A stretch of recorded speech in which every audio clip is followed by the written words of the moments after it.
Crimson Trace offers a free Batteries for Life program that includes nearly all laser sights, electronic sights, and rifle scopes. Just register your product for a free set of batteries each year at crimsontrace.com. Today on Tom Gresham's Gun Talk, the Virginia House of Delegates passed HB 961, a bill banning semi-auto rifles and pistols and all suppressors. Virginians and all gun owners need to act now. Plus, 2A activism, encouraging more women to get training, the increasing popularity of the 280 Ackley improved cartridge and reloading, and much more. As always, call 866-TALK-GUN with your comments, questions, and range reports. And now, here's Tom. Holy cow, we got a lot of things to talk about today. Welcome, welcome, welcome. I'm Tom Gresham. I'm the host of Gun Talk. Well, because who else would do this anyway, right? Because it's kind of crazy. The very idea that you would sit down and talk about guns for hours and hours and hours. Yeah, I know. That's what we do, right? I mean, it is what we do. Not just here. We do it all week long. Just ask our wives or our husbands if you're a gun gal as well as a gun guy. Well, what do we talk about? We talk about shooting, talk about rifles, pistols, shotguns, ammunition, bullets, reloading, gun storage, holsters, shipping cases, long-range shooting, trap, skeet, sporting clays, shot shells, shot sizes, recoil pads, slings, optics, red dots, lasers. And we're just getting started. And we haven't even talked about politics because, as you know, you really can't talk about guns these days without talking about politics. And boy, are we in the political season. Holy cow. See that Bloomberg got himself in trouble. Now, we already knew about this tape. We already knew about the recording of him saying, the thing to do was to take young black men and throw them against the wall. It's being discussed, he supported stop and frisk. That's not the issue. Don't get confused. Don't get sidetracked. Don't get distracted because that's what the Democrats are trying to get you to do. That's what the Bloomberg machine. They're trying to distract you and say, a lot of people supported stop and frisk. That's true. But he's the only one I ever heard say grab young black men specifically and throw them up against the wall. Don't let him forget that because that is the quote. That's the deal. And for those of you who months ago said, don't worry, Bloomberg's not going to be anything, and I kept saying he's going to be a big deal. Pay attention here. I hope you are paying attention now. Because his money makes a difference. His money is huge. I mean, like beyond huge. You can't really understand the magnitude of it when you start to realize that he's spending more than everybody else put together. When his organization is actually larger than the Democratic Party. Let me say that again. The Democrat Party is smaller in its organization than Michael Bloomberg's organization. When you have 2,000 employees, which he has, when you have 240 campaign offices set up, he's a juggernaut. And people say, well, you can't spend your way. Yes, you can. You can spend your way to anything. You can convince people to buy insurance and soap and anything else by spending hundreds of millions of dollars on advertising, and that's what he's doing. And you're thinking, well, yeah, but people don't know. People don't know. They only know what they see. Most people only know what they see. They see his slick, professionally produced commercials, and they go, yeah, he seems reasonable. Let me just tell you, case in point, the folks in Virginia know what Bloomberg can do with that money when he came in and essentially purchased the election last November. Now they're fighting for their very lives, for their very gun rights. Joining me right now to talk about that from the Virginia Citizens Defense League, Philip Van Cleave joins us with an update. Philip, how are you, sir? Hey, Tom. I'm doing great. How are you? Give us the update because, people watched and then they watched the huge rally in Richmond.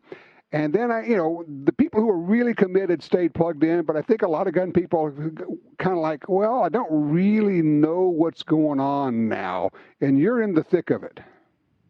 Yeah, if they don't really know what's going on now, they're not paying attention, and they're not on like our VA alert list so they can see what's going on constantly. Because we need people to, you've got to remain active. Boy, the other side wants us to go to sleep, and if we fall for that, we're doomed. But the legislation, some of it's been dying on the vine. A bunch of bills went down that never got hearings. Some have been modified scaled back. Definitely that rally and the effort we're making in Virginia is causing them to change course. And the assault weapon bill that's still alive, there's one. It's 961, HB 961.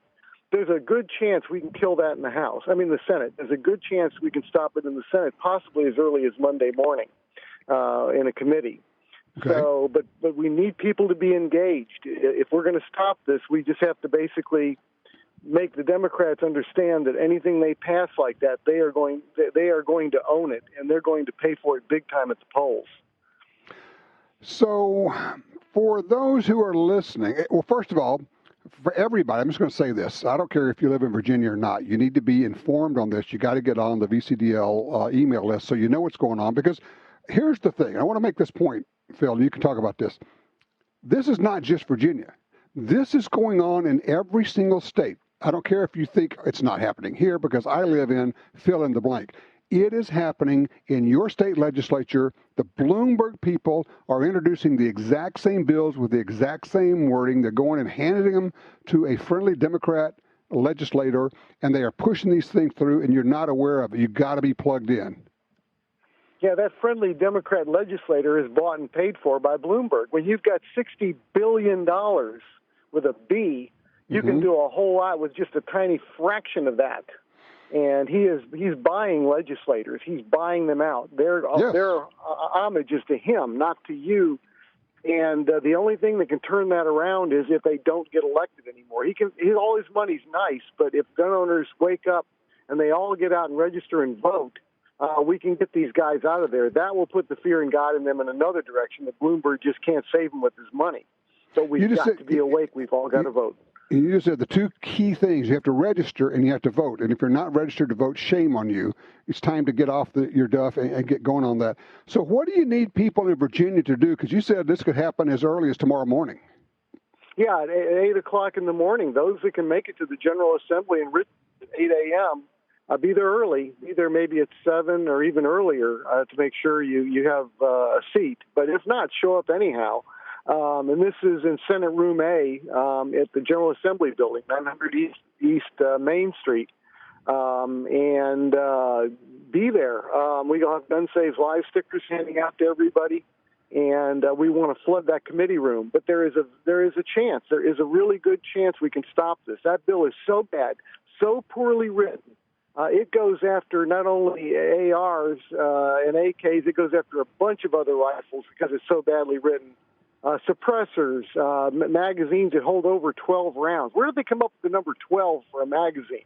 You know? Well, that's their fallback, because they said, see, we compromised. It's not 10 rounds anymore. It's 12. And of course, it's nonsense because 30 rounds is standard, and there are no 12-round mags. So this is just, window. I mean, you know this, of course. They're just trying to proclaim, well, see, we're reasonable. We're compromising with you.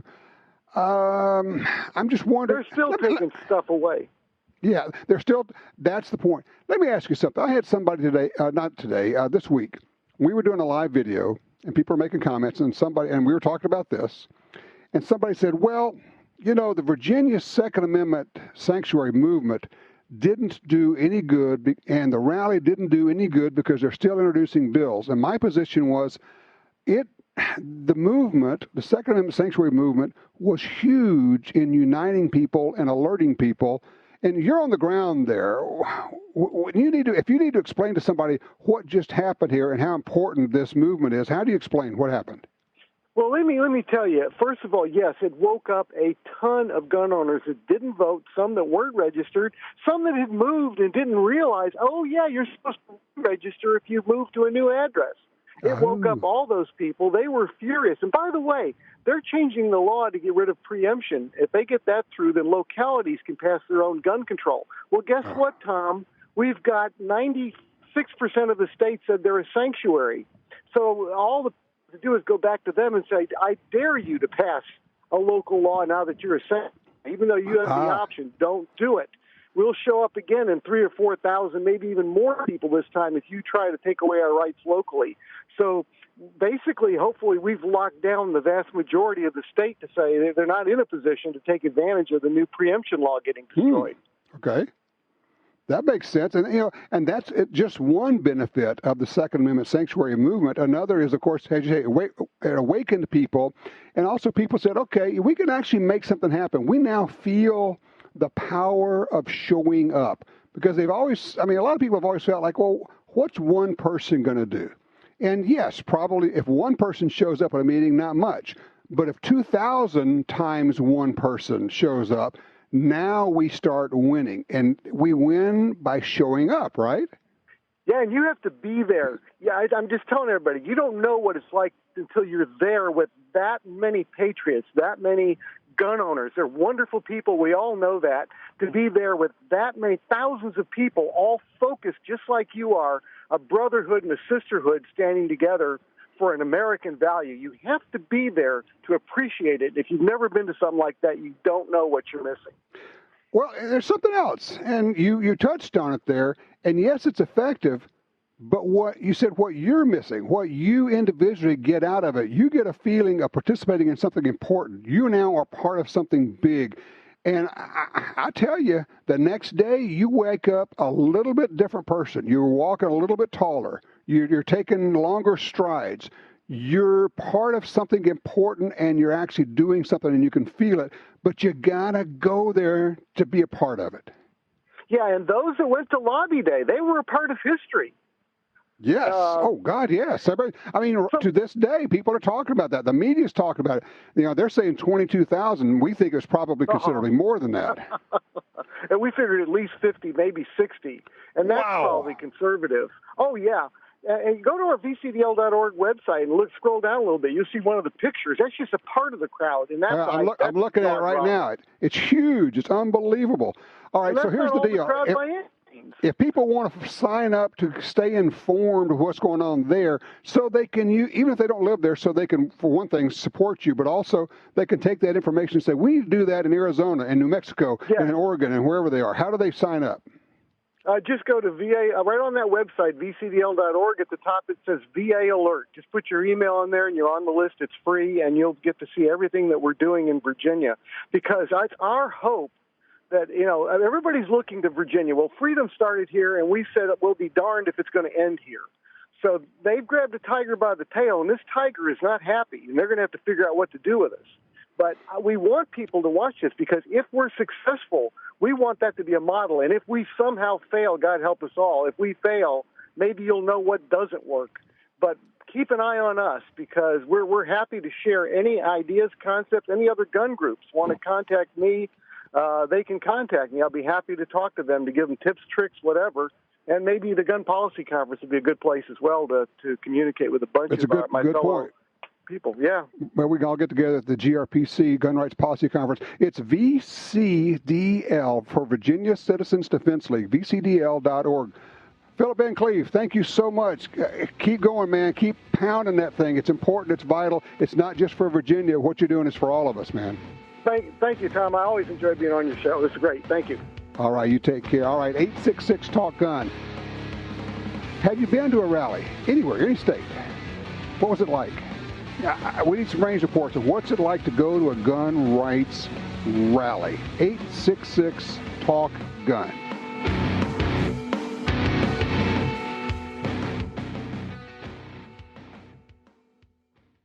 Thompson Center introduces the TC Compass 2 and TC Compass 2 compact hunting rifles, featuring a threaded muzzle and new Generation 2 trigger system with a crisp light pull for that legendary accuracy in the field. Available in popular calibers, the TC Compass 2 is a feature-rich rifle packed with value, and the adaptability of the TC Compass 2 compact is perfect for a broad range of hunters and shooters. Make the shots that count. Visit tcarms.com.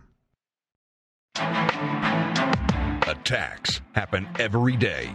How will you react? See real people put into real-life criminal attack situations on First Person Defender. Discover what works and what doesn't. Kidnapping, ATM robbery, home invasion, and other attacks. Learn how to save your life and the lives of your family. Get the entire first season on DVD at shopguntalk.com. Get prepared. Shopguntalk.com. For 25 years, Crimson Trace has led the industry in laser and light technology and customer service. Now, Crimson Trace is proud to offer electronic sights and rifle scopes for tactical, target, and hunting applications, with the same Crimson Trace offer of free batteries for life on all products. The new rifle scope line is also backed by an unconditional lifetime warranty from the brand that you have trusted for over 2 decades. Find out more at crimsontrace.com. All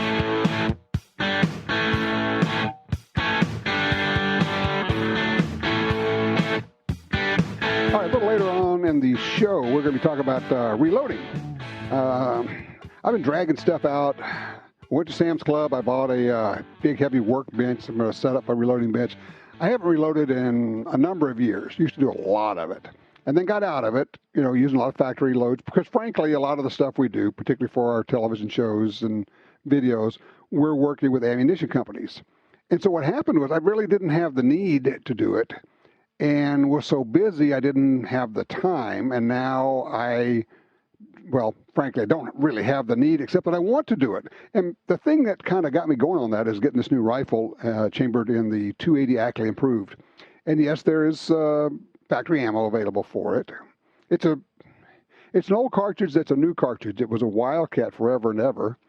And then, 12 years ago, something like that, Nosler made it a factory cartridge, went to SAMI, the Sporting Arms and Ammunition Manufacturers Institute.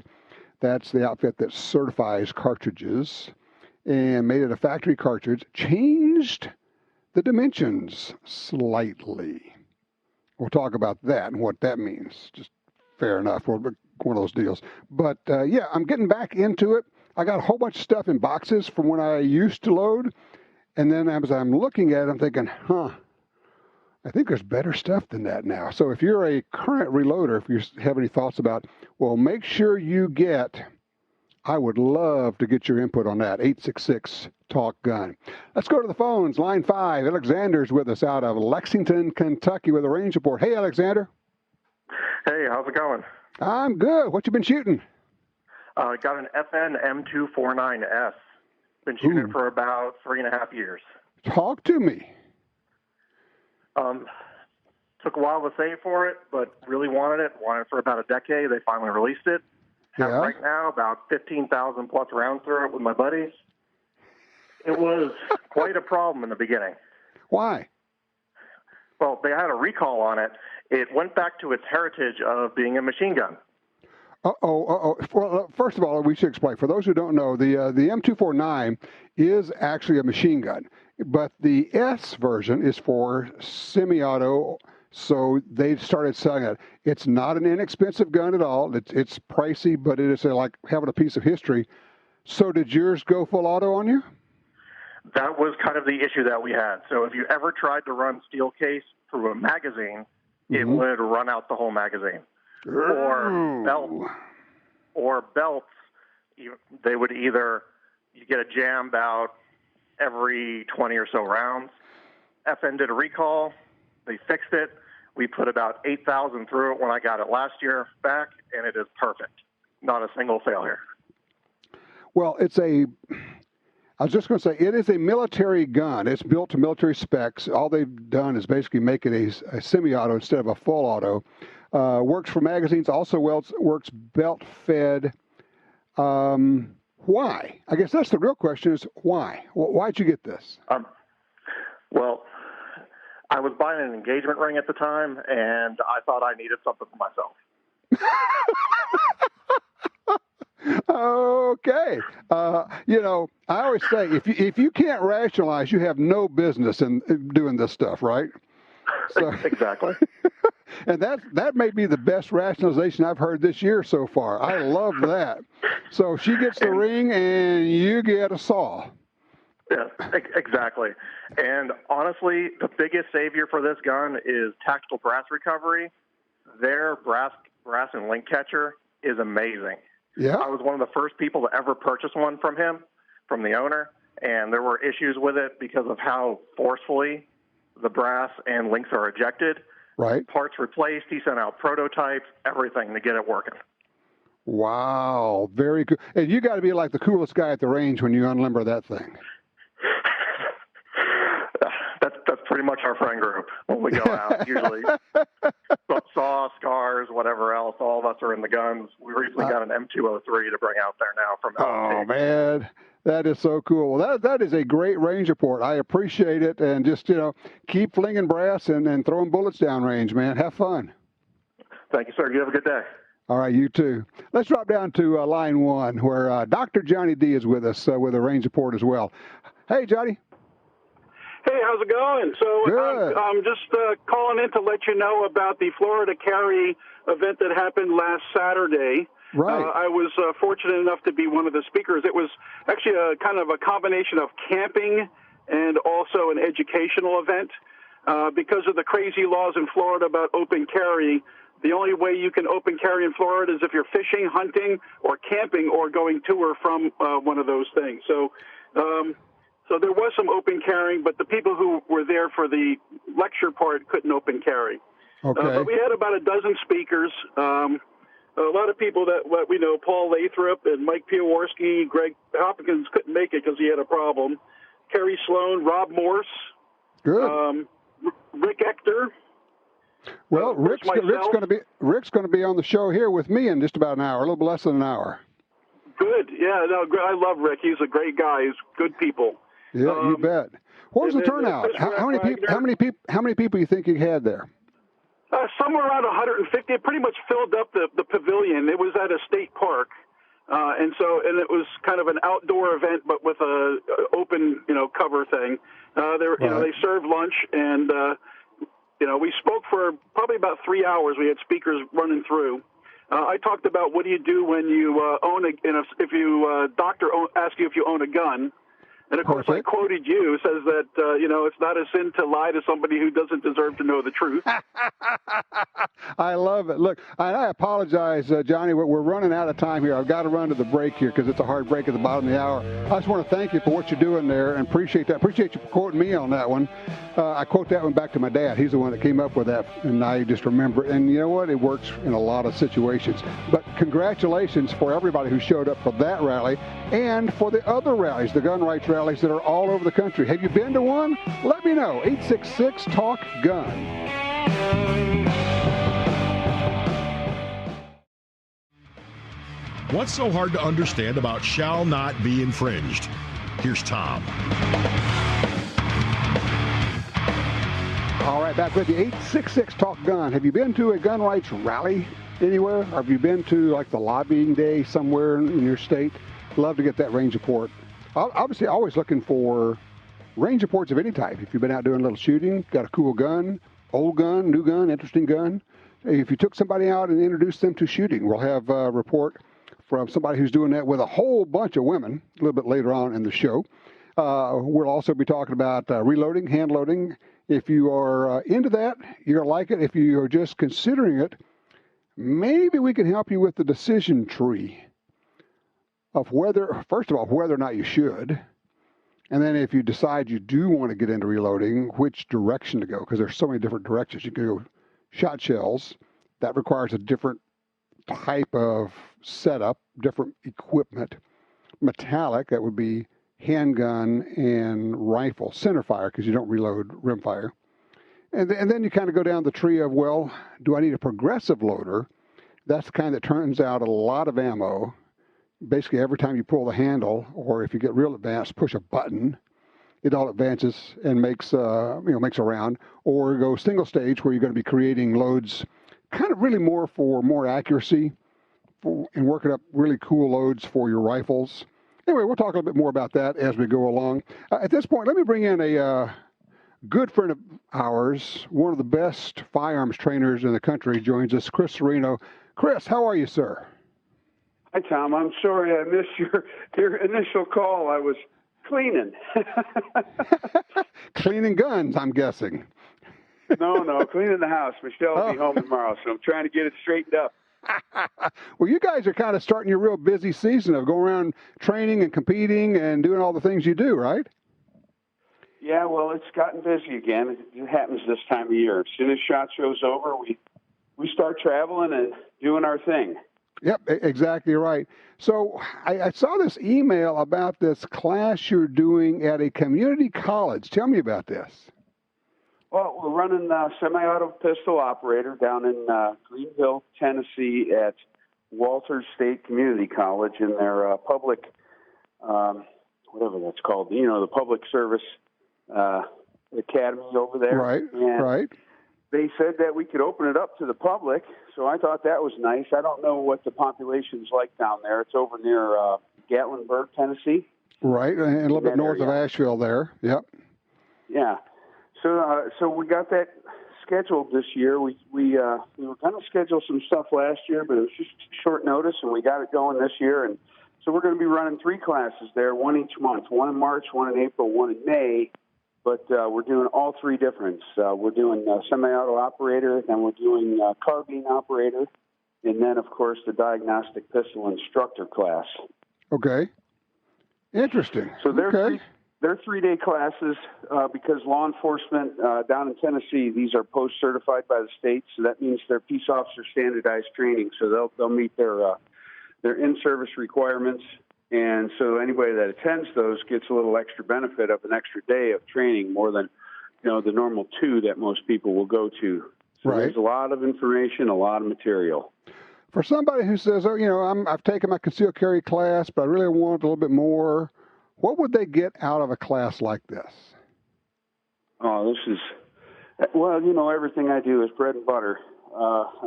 It's the foundation that everything else is built on, and it is where all things start and really where all things end. I mean, there is no advanced training. There's just advanced applications of the basics. And the problem is most people really never solidify their basics and they never build that foundation. And so therefore, when the storm comes, everything they built on top of it kind of crumbles because ultimately it comes down to hits on target and do it fast. And I like the fact that you put it in that order. You have to put the hits on target, and then you do it as quickly as you can. But shooting quickly and missing doesn't really help a lot. Nope, misses are nothing but loud bangs, and they don't usually stop anybody. Although I do know somebody that shot at a guy, and he fell down. And when he went up to him, he said, "Where'd I get you?" And he said, "You didn't. I tripped." Of course, the other thing that happens the other thing that happens with misses is that bullet keeps going, and you're responsible for it. Well, that's 100% true, and that's part of the problem why I'm not faster. I have such a hard time missing and thinking that it's okay to miss. So I spend that extra split second to make sure I get a hit, and of course that's not great in competition when you're working on times, but it's not he who shoots first wins. It's he who hits first wins. Yeah, it's a great point. Now, you've had a lot of law enforcement training. You have been a law enforcement federal trainer at local level. I just read an article in a law enforcement website, and they were talking about how many police officers are not really very good with firearms, despite the fact that they get actually a fair amount of firearms training in the academy.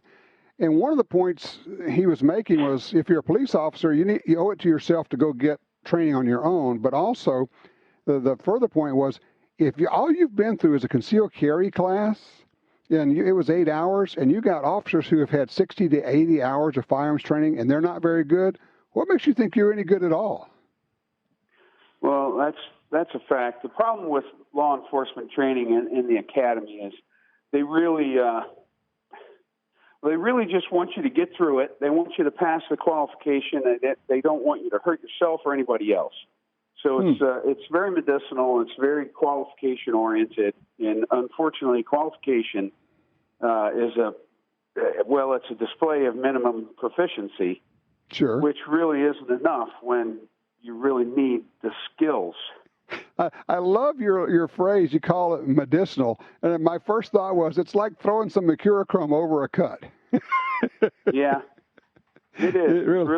It's really the basics. I mean, it's just, gosh, Tom, I've done so much of it. I've been there. I've done that. I watch what happens.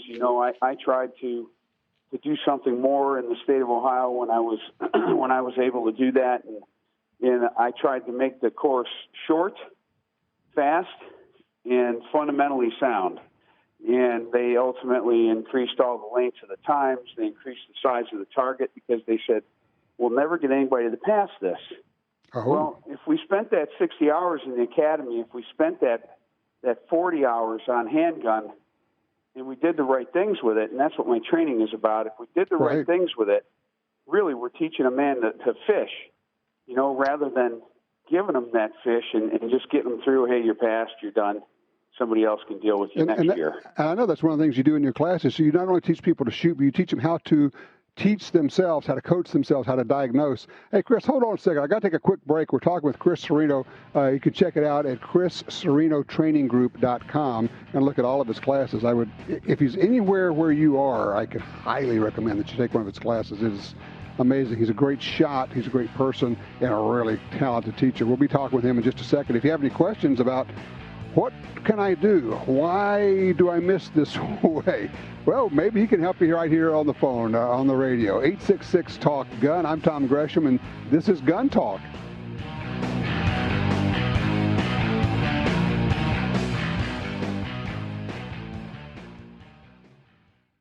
In 2020, Brownells continues its tribute to Eugene Stoner, the legendary designer of the AR-15, AR-180, and more. The What Would Stoner Do 2020 rifle answers the question of what Stoner would have done with modern lightweight materials. Inspired by another Stoner design, Brownells BRN 180 lower receivers help complete firearms optimized for folding stocks or pistol braces. Visit Brownells.com today and pay tribute to one of America's greatest firearm engineers. Perhaps more than any other landscape, wetlands embody the life-giving abundance that nature has to offer. And perhaps more than any other organization, Ducks Unlimited is working to ensure that our continent's wetlands not only survive, but thrive for generations well beyond this one. The time is now to band together. The time is now to rescue our wetlands. Used guns can be a great value, but you have to know who you're buying from. What if you could buy quality used guns with a lifetime warranty from the Internet's largest online reseller? That's what you get at Dewey'sGuns.com. They stand behind every firearm purchase for life. If you have a problem, they'll either fix or replace your gun. Pistols, rifles, shotguns, and more. Check out their inventory today at Dewey'sGuns.com.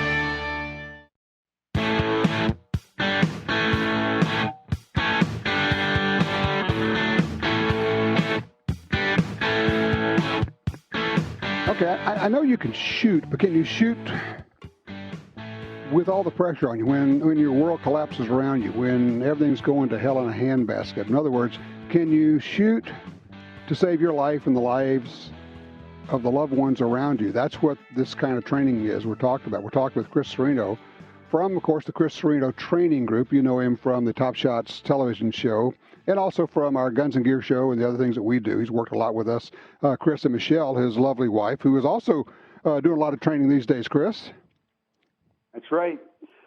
Well, you just said something funny. I was going to tell you, it really comes down to performance on demand, and that's what I like so much about Top Shot. I hate to go all the way back there to that, but if you're fundamentally sound, you can do anything, and it's performance on demand. You don't know when the fight's going to be, you don't know where the fight's going to be, you don't know how long it's going to last, what the distances are going to be, what any of the criteria are, and that's what I like about competition, because you go there and you meet the criteria. It doesn't matter if you say, I would never do that, I would never do that, or I would do this, and I would do that. It doesn't matter. They lay out the law for you. They tell you what you're going to do, and then you have to do it. Well, it's kind of, that's what the bad guy does, doesn't he? He decides what the course of fire is. He decides the course of fire for you. He dictates everything about that gunfight. I read a great line yesterday, and it said, all gunfights are anecdotal. Forget all the stats, because the gunfight you're in is just going to be the one you're in, and they're all anecdotal. I thought, well, that's actually a beautiful line. I think that is perfect. Yeah, that's absolutely true. I can't tell you how many guys I've trained that have been in shootings. I had a call just the other day again. Another guy, they asked him, they said, well, how many times did you shoot him? And he looked at his magazine. He said, well, I had 11 bullets missing. He says, I hit him 11 times. They said, well, how do you know? He says, man, he said, Chris, I thought of you. I saw my sights and the bad guy behind him every time I pressed the trigger. And he did. So he knew how many hits he had because that's how many shots he had fired. Yeah, he didn't know how much he had shot in the moment, but when he checked his magazine, he looked at it and he said, yeah, well, I hit him with every shot that I placed because I saw him behind the sights every time I shot. What you're describing is what it takes to hit. Yes. Yeah, just going to go there. What you're describing is confidence. How do you get to that level of confidence? Yeah, it's really not that hard. And the problem is, it's really hard to sell my training, Tom. But well, you don't sell your training very well. I got to tell you, you're a great trainer, but not a great salesman. What you don't want to say, let me say it, okay? Which is a lot of trainers don't know how to teach this stuff. They may even be cops. They may be people with a lot of experience, but you know how to teach people. And I've seen you do it. Take somebody, and I swear in 10, 15 minutes, you've got them basically putting one round on top of the next round on the paper because of how you know how to teach. So I said that for you. You didn't have to say it. I'm always thinking of new things, and I don't know if you've heard this one. Last summer I came up with it. It's, what did I see? What did I feel? When the gun goes off, what did I see? What did I feel? You can't tell if you hit. If you shoot a person, the bullet's going to go into clothing. There's not going to be blood. There's not going to be splatter. There's not going to be somebody, blowing back through a window. You need to know what you saw and what you felt at the moment, because if it looked right, it felt right, it's probably a good hit. But if it didn't look right when the gun went off, then you got to make it look right and send another one. I mean, otherwise, when you're shooting two on paper in a match and you're just running through and going pop, pop, pop, pop, pop, pop, and all of a sudden you see me jerk back, shoot that number 2 target one more time, and then I keep going, people will say, how come you shot that one 3 times? You know what happened? I said, just didn't feel right. I totally felt it, or hey, I saw my sights move. And I may come back to it and see that one hit, number 2, down low left in the corner, but I knew I felt something, so I needed to send another one to be sure. Yeah, it's that old deal of you pull a shirt over your cardboard target so that you can't see the hits. Now you have to actually look at your sights. How about that? Right, you're going too fast. I've shot against some of the greatest shooters at Bianchi in that Colt Speed Challenge at the Bianchi Cup, and when you're shooting 5 targets that don't fall down immediately, you're shooting 5 targets in 2.2 seconds. You cannot wait to see what's happening. You just see what you need to see and you send it. You go pop, pop, pop, pop, pop. Yep. And then the steel goes clang, clang, clang, clang, clang. Yeah, it basically almost have finished the whole round before the first one goes down. You can't wait for it to happen. You guys have to know by virtue of where the sights were and how it felt when you pressed the trigger. That's the kind of stuff you teach. I'm just going to say it again. And you take your course around the country so people can go and look on your website where you're going to be, right? Yeah, I just added another one in Atlantic City in July. There's a law enforcement agency up there in Atlantic County that's bringing me in. And the guy called me. He said, and Tom, I'm so terrible. I'm such a horrible salesman. He calls, and he said, hey, I know. He says, well, I've talked to a bunch of people, and everything I've heard is, that you training's really great, and you make such big improvements in people. I got to wrap it up. Do it, Chris. I got to wrap it up. Go. Sorry.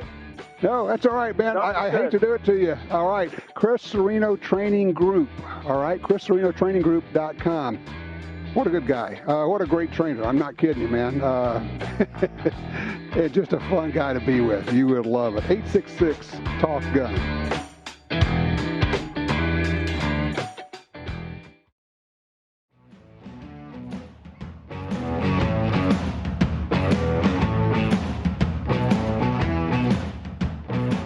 All right, back with you, 866-TALK-GUN, or just call me at Tom Talk Gun.